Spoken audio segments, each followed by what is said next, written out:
सफर की हद वहां तक है जहां तक कुछ निशान रहे, चले चलो जहां तक ये आसमान रहे। और ये क्या कि उठाया कदम और मिल गई मंजिल, मजा तो जब है जब पैरों में कुछ थकान रहे।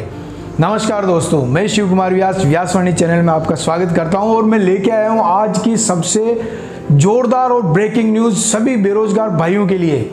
ग्रेजुएट लेवल और 12वीं पास बेरोजगार भाइयों के लिए बहुत बड़ी खुशखबरी। कार्मिक विभाग राजस्थान द्वारा 20 सेवाओं के लिए 24 पदों के लिए सेट एग्जाम की तैयारी प्रारंभ कर दी है।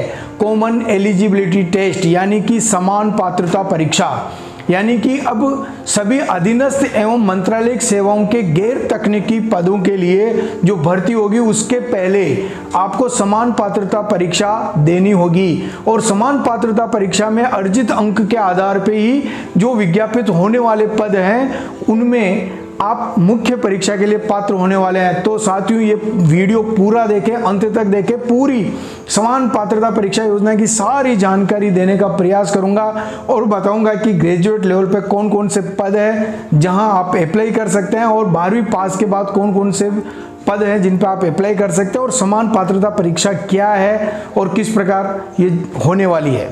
सभी अधीनस्थ मंत्रालयिक सेवा के जितने भी गैर तकनीकी पद के जो पद हैं 24 पद हैं, उनकी भर्ती जो 20 सेवाओं में विभिन्न विभाग में होने वाली है उनके लिए आपको अब देनी होगी समान पात्रता परीक्षा यानी कॉमन एलिजिबिलिटी टेस्ट, जो कर्मचारी चयन बोर्ड द्वारा आयोजित की जाएगी। दोस्तों, यहाँ ध्यान रखने की बात है कि जो पूर्व में जितने भी वैकेंसी निकल चुकी है, विज्ञापित पद हो गए हैं या जिनका भर्ती का कार्यक्रम तय हो गया है, जो प्रक्रियाधीन हो गए हैं, उन पे ये परीक्षा लागू नहीं होगी। यानी अब आने वाली जितनी भी भर्तियां होगी उसके लिए आपको समान पात्रता परीक्षा देनी होगी। जिस प्रकार अध्यापक भर्ती के लिए रीट परीक्षा कर दी है अनिवार्य, उसी प्रकार समान पात्रता परीक्षा आपको देनी पड़ेगी। समान पात्रता परीक्षा कर्मचारी चयन बोर्ड द्वारा ली जाएगी।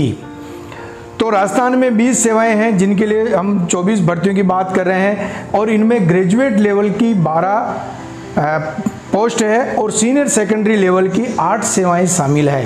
राजस्थान कर्मचारी चयन बोर्ड द्वारा यह परीक्षा करवाई जाएगी। इसमें पटवारी, एलडीसी, क्लर्क, ग्राम विकास अधिकारी जैसी भर्तियां शामिल है। स्नातक और 12वीं पास के लिए अलग अलग भर्ती होगी, यानी समान पात्रता परीक्षा ग्रेजुएट लेवल के लिए अलग होगी और 12वीं पास जो विद्यार्थी हैं उनके लिए अलग होगी।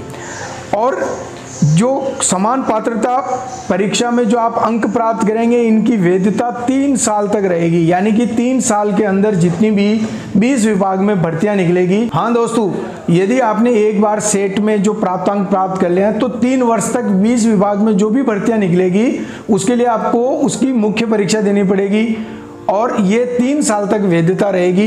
लेकिन 3 साल में भी आप चाहो तो अपने अंक सुधार के लिए, आयु व अन्य पात्रता को प्राप्त करने के लिए कितनी ही बार आप सेट का एग्जाम यानी समान पात्रता परीक्षा दे सकते हैं। और जिन अवसर में आपको सबसे ज्यादा अंक प्राप्त हुए हैं सेट में जिस परीक्षा में, वो आपको उस मुख्य परीक्षा के लिए जोड़े जाएंगे। तो दोस्तों, समान पात्रता परीक्षा आप एक बार यदि आप पास कर लेते हैं, परंतु इसमें न्यूनतम उत्तीर्णांक नहीं है, यानी आपको परीक्षा में बैठना है। अब जब भी कोई भर्ती निकलेगी मुख्य परीक्षा के लिए तो आपको जो सेट में जो प्राप्तांक है उसकी कट ऑफ जारी होगी, उसके बाद ही आप उसमें आवेदन कर सकते हैं।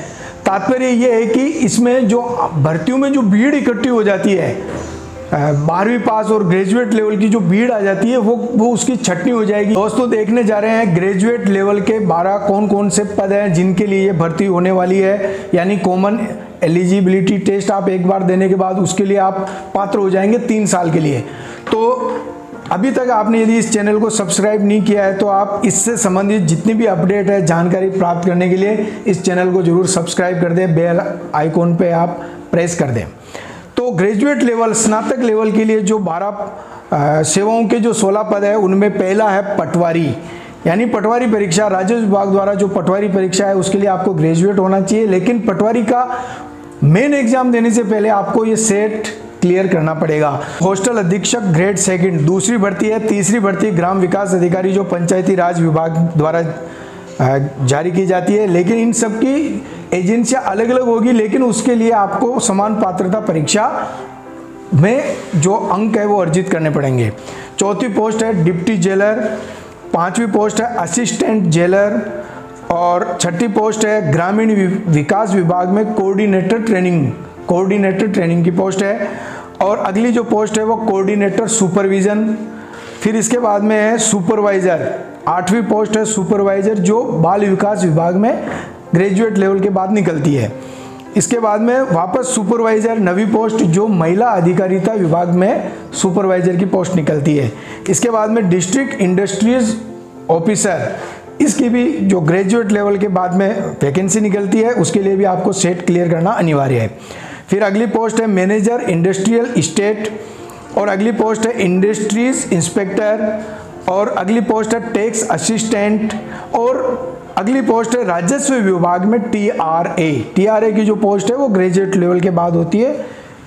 और फिर इसके बाद में अगली पोस्ट है जिलादार और जो सबसे लास्ट पोस्ट है वो है जूनियर अकाउंटेंट। दोस्तों आप सभी जानते हैं जूनियर अकाउंटेंट की सीधी भर्ती होती है, लेकिन कर्मचारी चयन बोर्ड द्वारा सेट करवाया जाएगा। लेकिन ये जितने भी परीक्षाएं ये अपने विभाग द्वारा की जाएगी। तो विभाग क्या करेगा कि पहले अपनी एक कट ऑफ जारी करेगा कि जैसे जूनियर अकाउंटेंट के लिए हम 50% सेट वालों से ऊपर वाले को हम पात्र मान रहे हैं। तो ऐसी स्थिति में वो आपके सेट में 50% हैं तो आप उस पोस्ट के लिए, जूनियर अकाउंटेंट पोस्ट के लिए आप अप्लाई कर सकते हैं।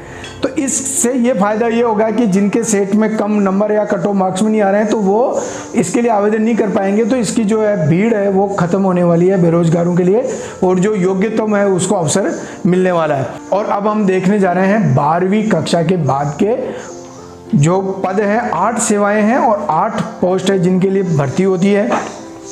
12वीं पास के लिए जो पहला पद है वो लेबोरेटरी इंचार्ज, दूसरा है फॉरेस्टर, तीसरा है हॉस्टल अधीक्षक, चौथा है सचिवालय में क्लर्क ग्रेड 2 और आरपीएससी में क्लर्क ग्रेड 2 और जूनियर असिस्टेंट और पंचायती राज विभाग में एलडीसी और एक्साइज डिपार्टमेंट में जमादार 2 के पद। तो दोस्तों आपने देखा इतनी सारी पोस्टें मैंने आपको बताई, 20 पोस्ट बताई। शायद आपको ये भी पता नहीं होगा कि ग्रेजुएशन के बाद ये पोस्टें भी होती हैं, इनकी भर्ती कब निकलती है या 12वीं के बाद कौन कौन से पद है जिन पे हम अप्लाई कर सकते हैं। तो निश्चित रूप से वीडियो पूरा देखिए। यानी दोस्तों जो समान पात्रता परीक्षा होगी, CET होगी, वो एक प्रकार से प्री परीक्षा होगी। इसके बाद जिस पद के लिए भर्ती होगी उसकी अलग परीक्षा होगी, मुख्य परीक्षा होगी। तो CET में कितनी बार शामिल है इसके अवसरों की सीमा तय नहीं है। यानी कि CET एग्ज़ाम आप जितनी बार चाहें उतनी बार दे सकते हैं, अपने मार्क्स को इम्प्रूव कर सकते हैं, अपनी आयु की या अन्य पात्रताएं आपको बढ़ानी है तो उसके लिए CET में ऐसे कोई बाध्यता नहीं कि आप 1 या 2 बार ही दे सकते हैं। आप जब चाहें जितनी बार चाहें CET एग्ज़ाम दे सकते हैं। लेकिन जिस परीक्षा के लिए आप आवेदन करेंगे तो तब तक जिस CET एग्ज़ाम में आपके अधिकतम अंक होंगे उसकी गणना की जाएगी। CET यानी समान पात्रता परीक्षा ऑब्जेक्टिव टाइप होगी। राजस्थान कर्मचारी चयन बोर्ड द्वारा 1 टाइम रजिस्ट्रेशन की व्यवस्था लागू करेगा।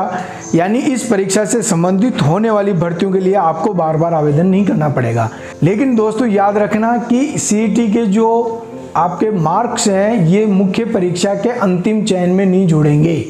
यानी कि मुख्य परीक्षा की जो मेरिट बनेगी वो अलग होगी। CET केवल एक कॉमन टेस्ट होगा पात्रता के लिए। इसके जितने भी मार्क्स है, चाहे आप इसमें 100 से 100 ला रहे हो, मुख्य परीक्षा में जोड़े नहीं जाएंगे। CET के लिए आयु व अन्य मापदंड के संबंध में राजस्थान राज्य में जो प्रचलित आरक्षण के प्रावधान होंगे वो सभी लागू होंगे। दोस्तों ध्यान रखें, पहले से जो विज्ञप्ति जारी हो चुकी है, वैकेंसी जारी हो चुकी है, जिनकी भर्ती प्रक्रिया प्रारंभ हो चुकी है, उस पर यह लागू नहीं होगा। यानी अब आने वाली भर्तियों के लिए ये आपके कॉमन एलिजिबिलिटी टेस्ट होगा। और राज्य सरकार से संबंधित जितने भी राज्य के उपक्रम हैं, स्वायत्त शासी संस्था है, निगम है, बोर्ड है, बैंक आदि द्वारा अपने संस्थानों में भी जो कार्मिकों की उनके द्वारा भर्ती की जाती है उसमें भी आपके CET के जो अंक है उनका उपयोग किया जा सकता है। तो दोस्तों आने वाले समय में एक बहुत बड़ी परीक्षा आयोजित होने वाली है जिसको हम कह रहे हैं समान पात्रता परीक्षा। ग्रेजुएट लेवल और 12वीं लेवल के बाद आप कोई भी अगर पद के लिए वैकेंसी निकलेगी तो उसके लिए आपको ये होना जरूरी है। तो ये इसकी अद्यतन जानकारी आपको दे दी और इसमें जितनी भी अद्यतन जानकारी होगी हम समय समय पर आपको देते रहेंगे। इसके लिए आप देखते रहें व्यासवाणी, लाइक करें, शेयर करें, सब्सक्राइब करें। धन्यवाद।